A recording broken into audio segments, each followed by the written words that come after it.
Hey, I'm back, and we're gonna go over a game, but between Ding, Lennon, Lenore, and I'm sorry if I'm pronouncing his name. Oops, I gotta enlarge that. That's right. There, you guys can see. Now you can see the name right here. These two guys. Two guys. Sorry, Magnus Carlsen as Black, and Ding, Lenorn, Laurent. I'm sorry. I'll just call him Ding because I don't want to pronounce his last name incorrectly. But so Ding is white and Magnus is black. It's if I was to categorize this game, I would consider the game. It was a really excellent game, but always I would probably say, because I want to pick the correct words for it. It was a game that you have to give it all. Like what I mean by giving it all is you have to play your game. This is the game of this. I would say this is a game that needed to be played their game. And I know that sounds interesting, but Ding Lauren's a great player, and you'll get to see how he played good, but then he started playing Magnus's game. He started doing what Magnus wanted, like in Jeremy Silman. We talked about that when you start reacting to your opponent, you are losing. It's not that he's not a great player, Ding. He just reacted to the situation that Magnus put before him. He didn't play to the fullness of his ability. I'm not saying that he didn't play to the fullness, but I'm saying in that situation, there's sometimes your opponent will throw a threat out there, and the threat actually is like a facade, something that isn't there, and you may believe it. Like in the game, Ding could have actually played f4 and then, or sorry, I think it was e4, and then got his king into e3, and the game would have been a draw. But what happened was the situation at hand got a little tense, and you sometimes lose focus. So remember, stay focused in the game at hand. Don't let the game take you over. You manage the game. Okay. Let me see. I gotta check one thing out. Okay. As well, if if one of my guys are on, or if somebody's on that would like to, not someone, if uh, if you would like to go over a game, please put in there, because I'm willing to go over a game tonight, like analyzing. I'm going to go over this, and then if you'd like to put one in, because I don't think I'm not going to play a game. I'm probably not going to do tactics tonight either. I just wanted to go over this really wonderful game because it was just played today. And so I wanted to have you guys see two champions. They're champions. You know what I mean? Magnus Carlsen's the world champion. Ding, he's doing good too. So let's get into this. Oops, come on. Okay. D4, knight f6, c4, e6. It's the Cataline opening that was played in this, and it's kind of it's really good for white. Sometimes the Cataline allows for a diagonal attack into the center, and so Magnus goes boom d5, and he's challenging the center now. He's not going to let Ding dictate the center of the game. He wants to say, you know what? If you want to control the center, you gotta have to take my d pawn on, rather than I'm gonna not let you just fianchetto g2. I'm like, you know what? You come. I'm taking a piece of the center. I'm here to play. I'm here to dominate. That's kind of what d5 kind of I thought of when he played it. It's like he was saying, I'm here to play. I know you're here to play. Let's see what we got. Let's go. Crunch, crunch, crunch. So bishop g2, bishop e7. Magnus castles, and Ding plays queen to c2. What he wants to do is, if trades on c3 or c4, there's a potential for the queen to take back. Also, it allows for the knight to come in to c3. Potentially, the bishop might get here and the queen will get here, so this bishop might come here and the queen will go here, and you may have a battery on the h7 pawn. You never know what could unfold in the game. c5, and Magnus goes, you know what? I'm not even going to let you have a chance to get set up. Before you even set up, I'm going to crunch the center. I'm going to make sure that the center is mine. I'm going to challenge it. I'm going to be aggressive. c5 is an aggressive move, saying I'm here to win. You know what? It's okay if I draw, but I want to win. So it's saying to Ding, I'm here to win.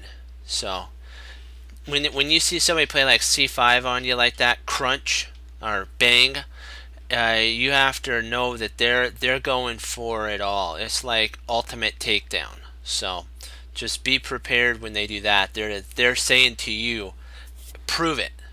And so Ding castles, and he's not afraid if pawn takes here, because the knight will just take back.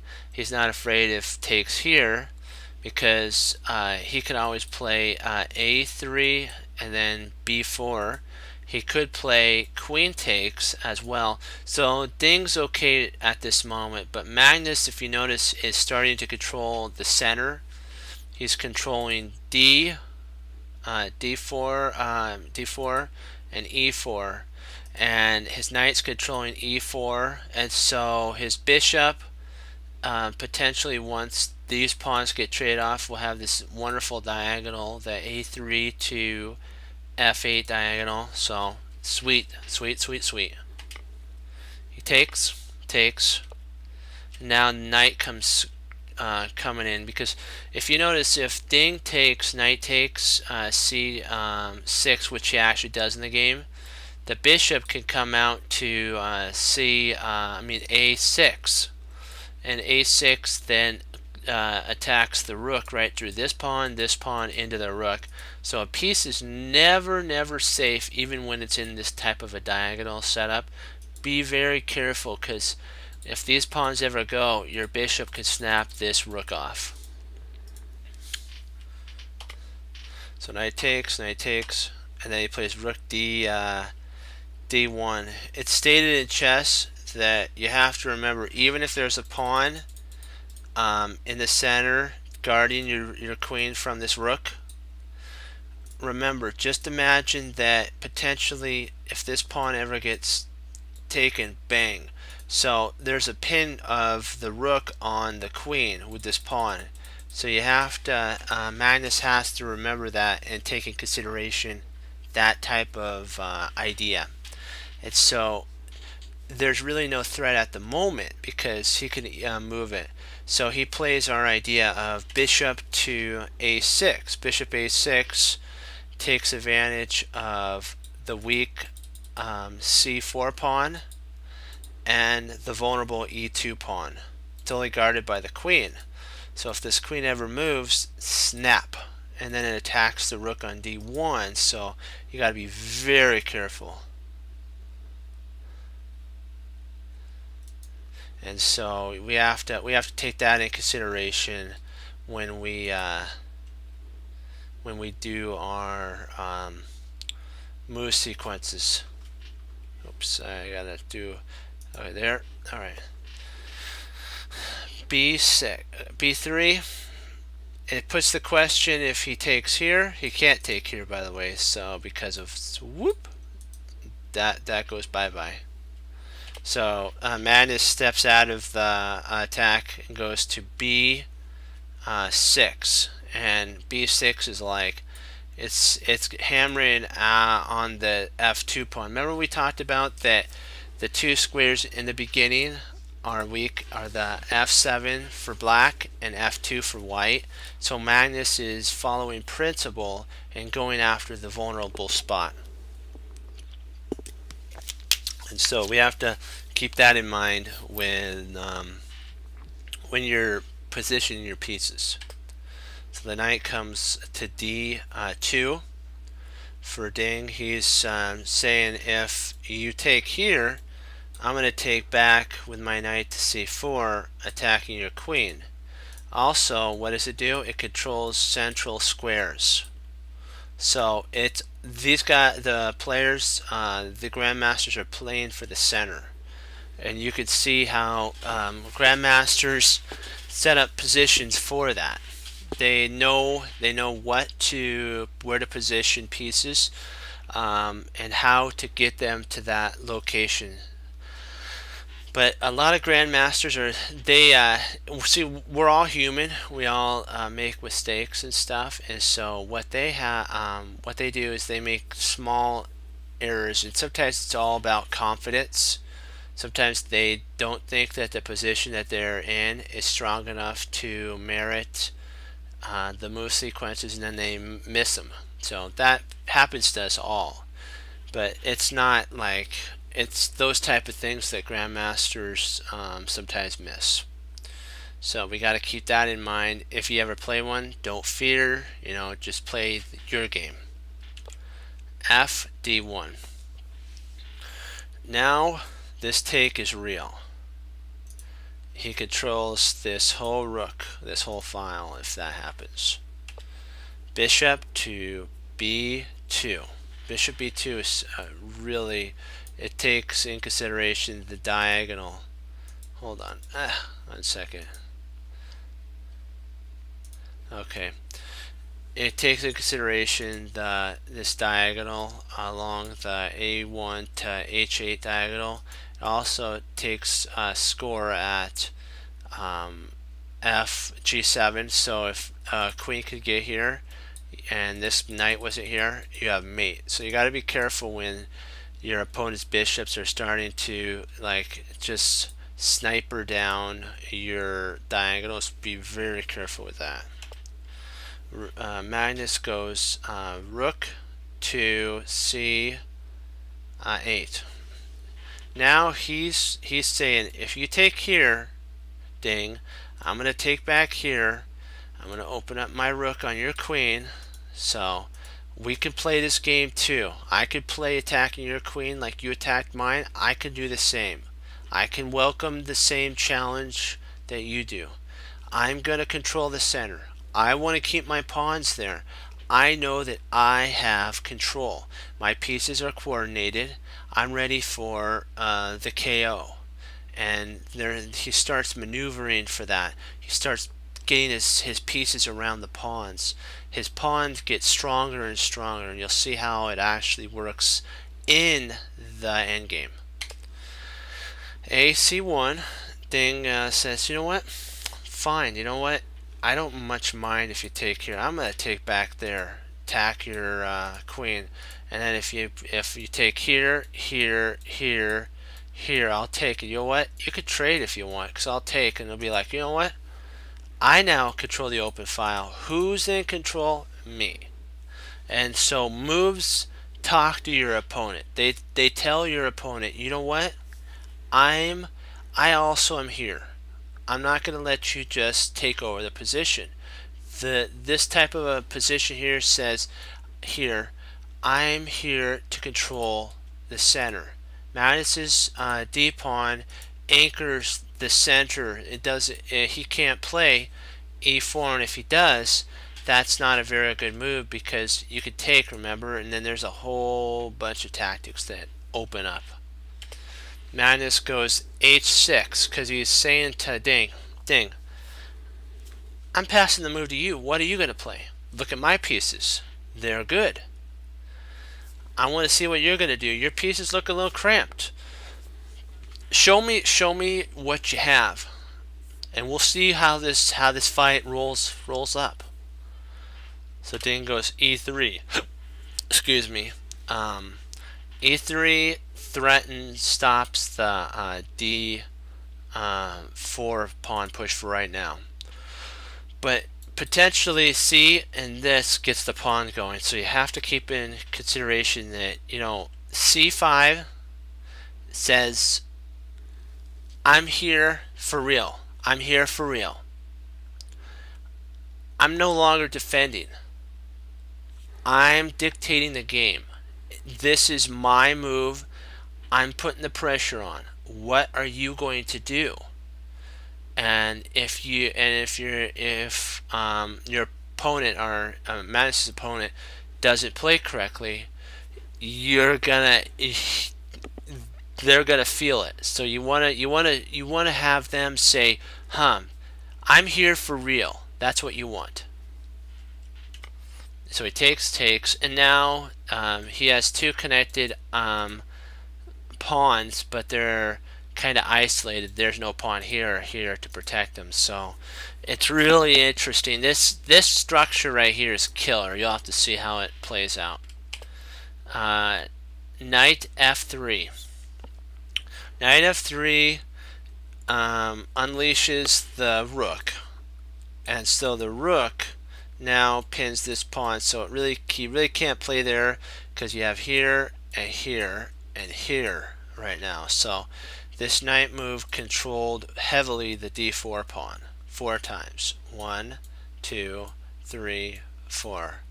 And so, but remember, Magnus isn't afraid of that. He also understands that on king to h7, pawn h6 has a purpose.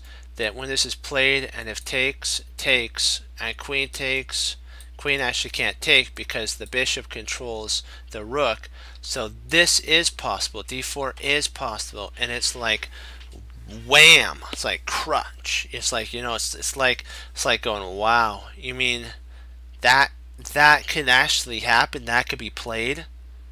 Oh yeah, that can be played. And world champion Magnus Carlsen plays it for real, man.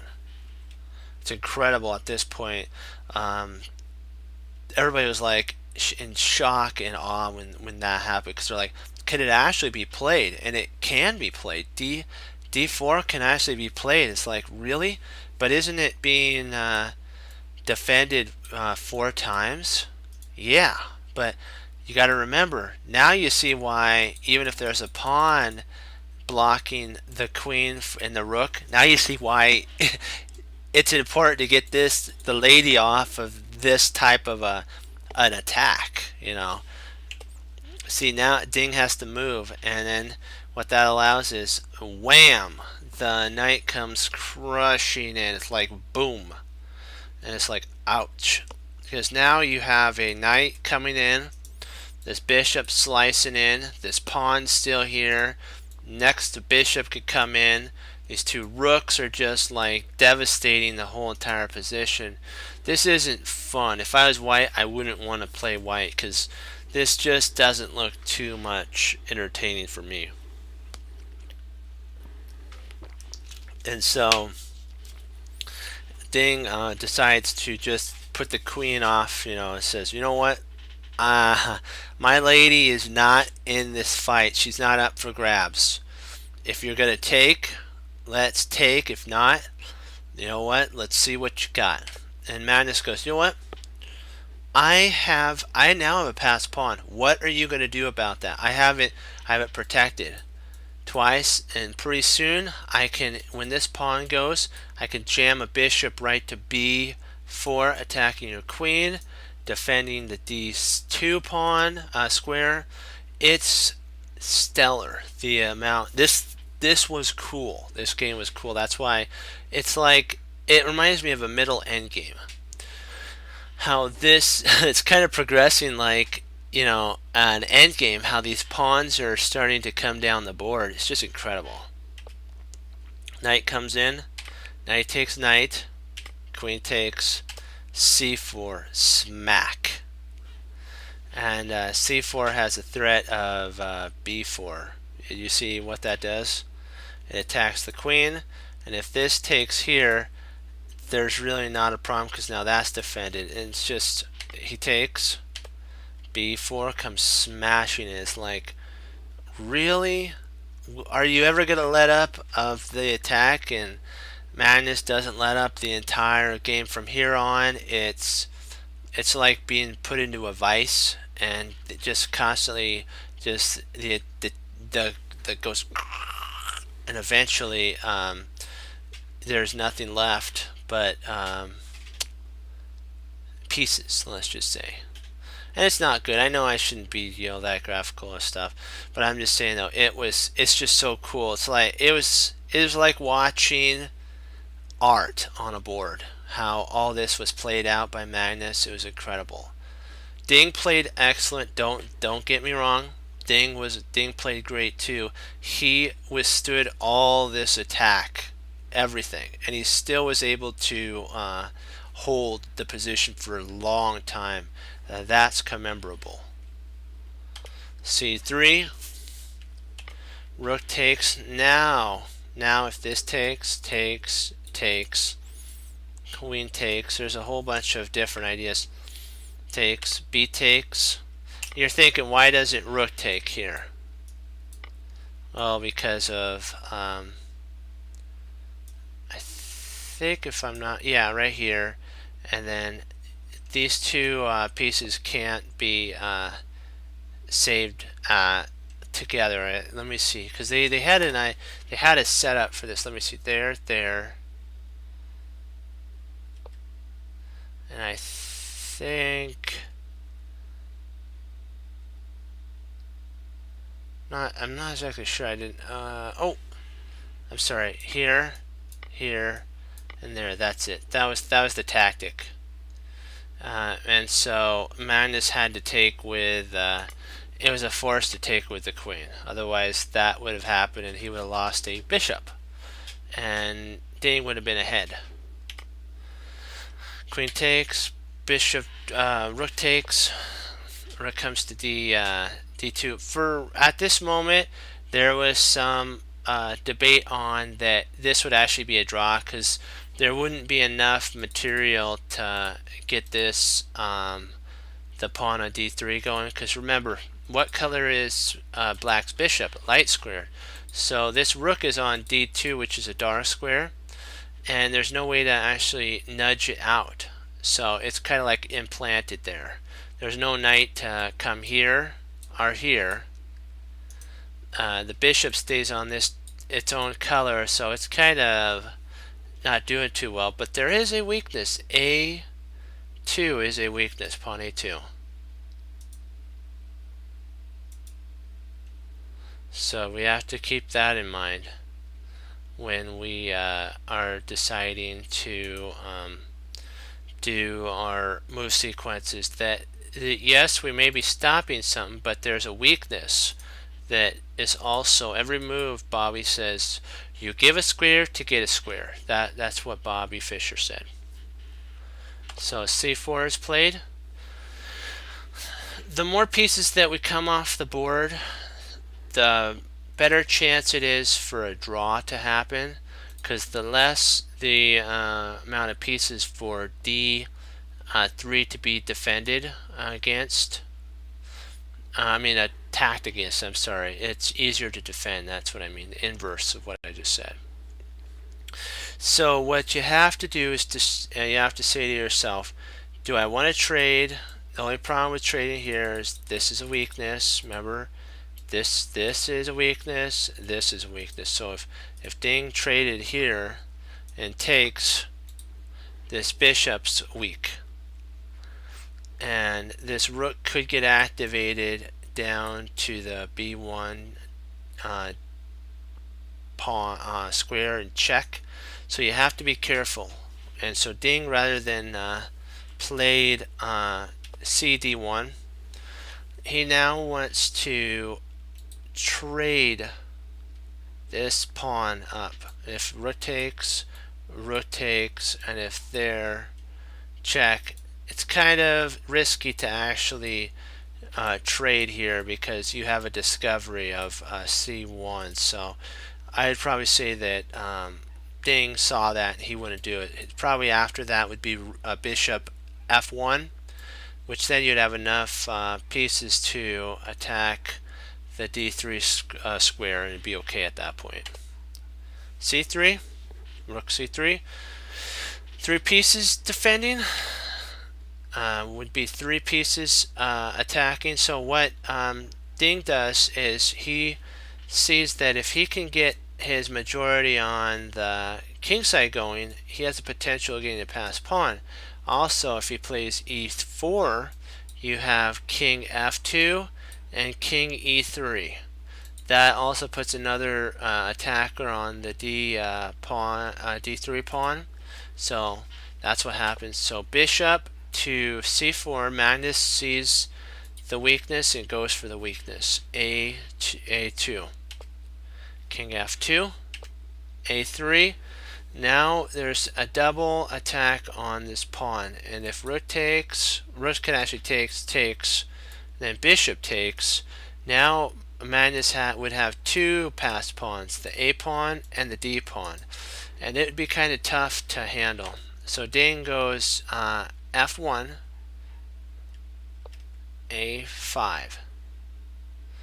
There was question about, is it worth taking here? Is it worth taking there? So let's see. Okay, takes, and then takes, and now it's white that's best to play because this pawn is okay. The square of queening is a1, so anytime Ding has a drawing chance because of where the pawn is and the queen is square. He also has better structured pawns in an endgame, so Magnus doesn't want to see any of that. So he decides, you know what, I'm going to try to get my pawn closer so that if he does trade, let's say he gets his pawn right here, okay, to a4, then he could take, and then there's a better chance of this pawn queening. The closer he can get to the queening square, this trade actually is more powerful. So the farther away the pawn was, not as powerful. So king to e1, a4, one step closer. c1, now he's attacking the bishop. The bishop goes to e6. It's still staying in contact with the idea of rook takes a2, because this could happen, and it somewhat did happen. a1, double. The rooks are defending with all their might. If you notice some, we're going to step back and take a account of the imbalances. At this moment, Magnus has 2 trumps. He's got a pass pawn here, and he has a pass pawn soon to be on a4. With this, he also has Ding's 2 rooks locked down on a2 defense. Ding is also reacting to Magnus's threat, and so this is getting pretty intense at this point. King f8. Magnus wants to get his king involved because in the end game, the best thing to do is to get your king involved. It never hurts, and it also passes the move to Ding to say, Ding, what are you going to play? Ding goes rook b2. And that was very questionable about what they were saying, that this potentially could have been the move that costed the game, because this rook on d2 was an important piece to keep there because it blockaded the pushing of the pawns. So you have to remember, when you're barricading a pawn in front of it, sometimes it's better just to stick it there and leave it there. Rook goes to c3, because now what the idea is, pawn, a rook c2, And if takes, now this bishop can defend. There's also a potential check here with this pawn here. There's a whole bunch more to do. So this rook that was here, that moved here, that potentially was the losing move. D2, he moved back. A3, and it's like, you know what? Magnus accomplished his goal. Now, if these pieces get traded off, oh shoot. Okay, gotta get back to my. Okay, let's see. Where were we? Okay. If these pieces get traded off here, then for this pawn, and let's say this pawn gets traded off, this one here is going to queen, and the king's too far away to stop it. Even if it was his move at this point, the pawn will promote, and the king is not in the square. The square is here, and it would take the king 2 moves to get into the square. So Ding goes B2, I mean B1, rook B1, bishop. Now he's attacking the bishop. C1 check. Rook, bishop takes, and now if rook takes, then you have a check here. Takes, and now this is gonna eventually queen. And so king F2, bishop takes, A4. He's trying to get as much counterplay as he can. Rook C3, bishop takes, check, and with that he resigned, because if this is forced, takes, and how can this be stopped? You know, you have to think that's a check. So if he moves here, let's say that this happens, that he takes, you get a queen. So there's no way to stop the queening at this point. You could even take, and there's no way to stop the queening. And here, at this point, right, I think it was right here, he resigned when he moved. Oh, sorry, I have to get to the correct spot.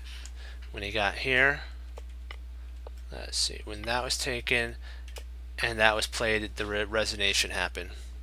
So with that, I wanted to show you guys that it's to stay focused on your plan. Don't react to your opponent's plan. So your opponent's going to try to bring about his idea, and if he does that, then and you believe it and you start reacting, he starts winning. So remember, do your best to implement your plan, but also to stop your opponents. But don't react to your opponent. Remember that when something like that arises. So let me see. Do I want to do some tactics? I don't know. Should I do some tactics tonight? I'm thinking. I just wanted to go over this game with you guys tonight. I got some extra work I have to get done for my work tomorrow. So I'm going to kind of log off a little sooner.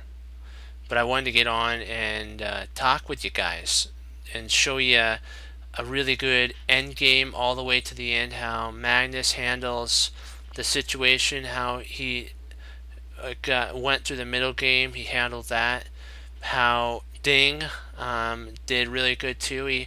He made it all the way to the biggest move. Well,